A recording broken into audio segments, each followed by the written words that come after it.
In 2016, Ethiopia experienced its worst drought in 50 years, even worse than the 1985 drought that led to widespread famine.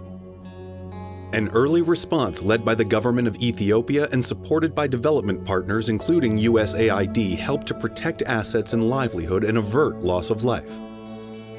This included an institutionalized response to the drought through Ethiopia's shock-responsive productive safety net program that enabled it to expand beyond its core caseload of 8 million to provide cash and food assistance to an additional 2 million people at a fraction of the cost of a standalone humanitarian response.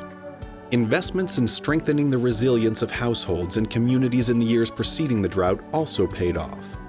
Among households in Ethiopia's lowlands that were exposed to the most severe drought conditions, those reached by long-term resilience programs were able to maintain their food security status with only a minor 4% decline. By contrast, households in other communities experienced a precipitous 30% decline. A study by the United Kingdom in Ethiopia and Kenya estimated that over the long run, every $1 invested in resilience will result in $2.9 in reduced humanitarian spending, avoided losses, and improved development outcomes. Shocks and stresses are increasing in frequency and intensity around the globe. Climate and weather variability, population dynamics, local and global price shocks, illness and disease, political instability, and outright conflict are combining in complex ways that threaten lives and livelihoods and hard-fought development gains. Billions around the globe are at risk. National and regional economies are being undermined, and the cost of responding to humanitarian emergencies is unsustainable and rising. Large-scale shocks such as droughts capture the headlines, but these are best understood as exposing moments that uncover a complex array of interconnected shocks and stresses that inhibit the ability of households and communities to sustainably escape from chronic vulnerability and poverty. We cannot prevent all of these shocks and stresses from happening. However, we can build and strengthen resilience. That is, the ability of people, households, communities, systems, and countries to mitigate, adapt to, and recover from shocks and stresses in a way that reduces chronic vulnerability and facilitates inclusive growth. USAID's initial efforts to build resilience have focused on people and places subject to recurrent crises, where these crises have resulted in repeat large-scale humanitarian emergencies. However, the alarming rates at which people around the globe are escaping poverty only to fall back into poverty in the face of shocks and stresses makes it clear that building resilience is also essential to sustainably ending extreme poverty and improving and sustaining other development outcomes everywhere we work.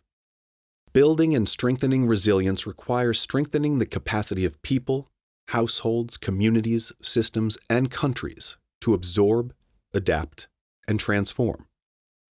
Absorptive capacity is the ability to minimize exposure and sensitivity to shocks and stresses through preventative measures and appropriate coping strategies to avoid permanent negative impacts.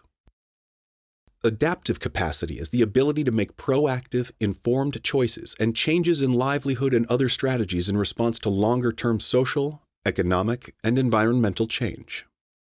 Transformative capacity refers to the governance mechanisms, policies and regulations, cultural and gender norms, infrastructure, community networks, and formal and informal social protection mechanisms that constitute the enabling environment for systemic change.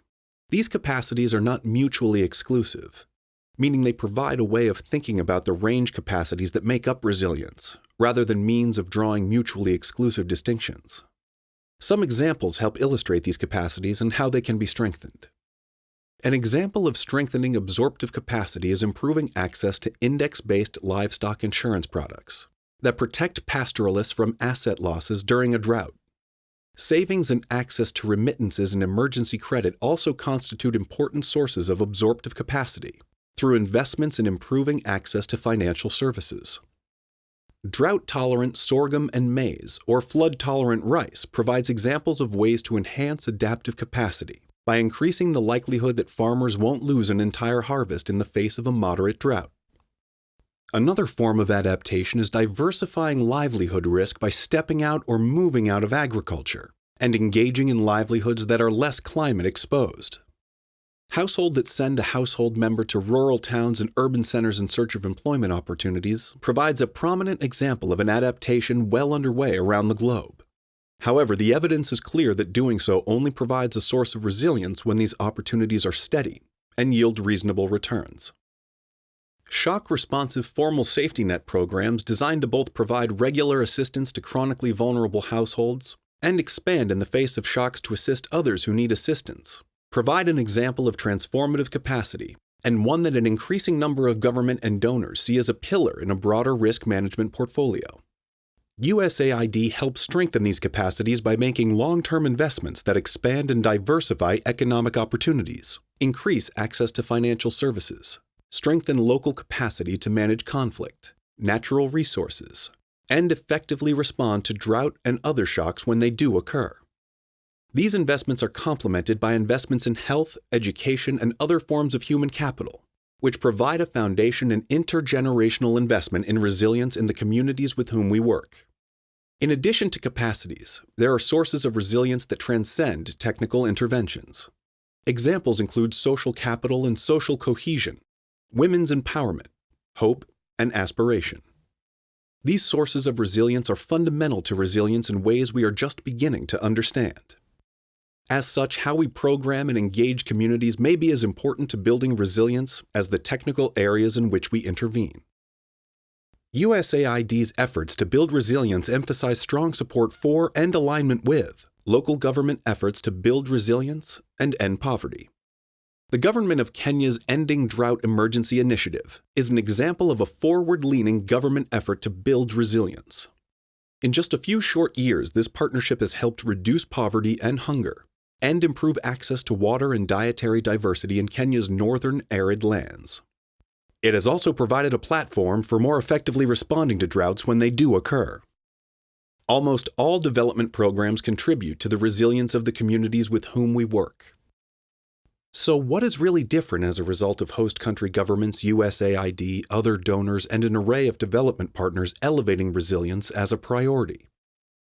One significant difference is a commitment to treating vulnerable communities that are subject to recurrent shocks and stresses as a development priority rather than a perpetual humanitarian risk.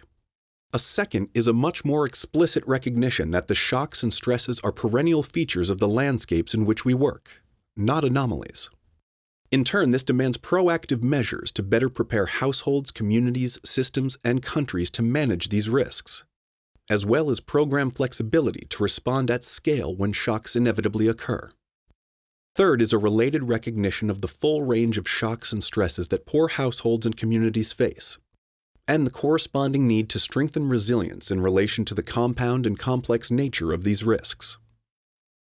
Fourth, strengthening resilience requires governments, USAID, other donors, and our partners to work across and transcend sectors, as well as a perceived humanitarian and development divide, both because resilience cannot be built through single-sector interventions, and because achieving any development outcome, from reducing poverty and food insecurity to improving health and educational attainment, requires strengthening resilience given the complex and compound nature of the risks poor households and communities face.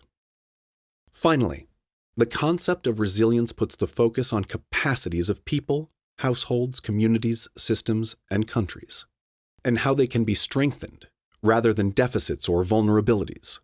This reinforces the need to think across and beyond sectors. It also recognizes the agency, capabilities, and strength of the people, communities, and governments with whom we work.